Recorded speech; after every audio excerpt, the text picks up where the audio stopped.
সকালে এয়ারপোর্ট সংলগ্ন বিমান বাংলাদেশ এয়ারলাইন্সের প্রশাসনিক ভবনে জড়ো হয় সংস্থাটির চুক্তিভিত্তিক কর্মচারীরা। চতুর্থ শ্রেণীর এই কর্মচারীদের দাবি স্থায়ী চাকরি। এদের কেউ কেউ কাজ করছেন 25 বছর ধরে। আজকে আমরা স্বল্প বেতনে 490 টাকা হাজিরা, ন্যূনতম হাজিরায় আমাদের সংসার চলতে পারে না। আর এমনকি আমাদের কোনো ছুটি না, আমার আব্বা আম্মা মারা গেলে আমাদের কোনো ছুটি হয় না।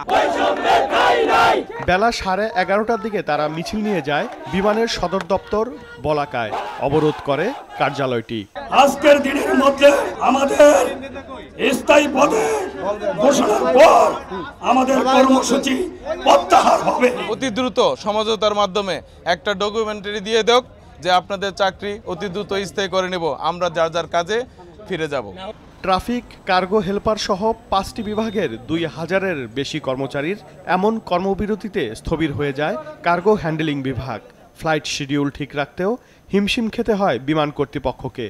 আমরা বিমানের অ্যারাইভাল থেকে শুরু করে ডিপার্চার বন্ধ করেছি, আমরা এক্সপোর্ট ইম্পোর্ট এটা বন্ধ করে দিয়েছি। আমরা যে বিমানে যে আছে যে এয়ারপোর্ট থেকে এয়ারক্রাফট ক্লিনার আছে, এটা বিমান ল্যান্ডিংগুলো যে ক্লিন হয় সেটা বন্ধ করে দিয়েছি। ওনারা যদি ধর্মঘট করে তাহলে আমাদের তো ব্যবসায় একটু সমস্যা হবেই, কারণ মাল ডেলিভারি দেওয়াটা ওনারা ডেলিভারি দিচ্ছে না। সে ডেলিভারি না নিতে পারলে তো আমাদের অসুবিধা হচ্ছে, আমাদের মালগুলো গোডাউনে থেকে যাচ্ছে। দুপুরের পর বিমানের ব্যবস্থাপনা পরিচালক তাদের চাকরি স্থায়ী করার আশ্বাস দেন। আগামী বোর্ড মিটিংয়ে আমি এই জিনিসটা উত্থাপন করব, পজিটিভ একটা সলিউশন হবে। আপনারা নিজ নিজ কাজে এখন ফেরত যান, আগামী বোর্ড মিটিং পর্যন্ত আপনারা অপেক্ষা করেন।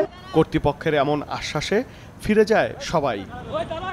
ওবায়দুল কবির, মাছরাঙা সংবাদ, ঢাকা।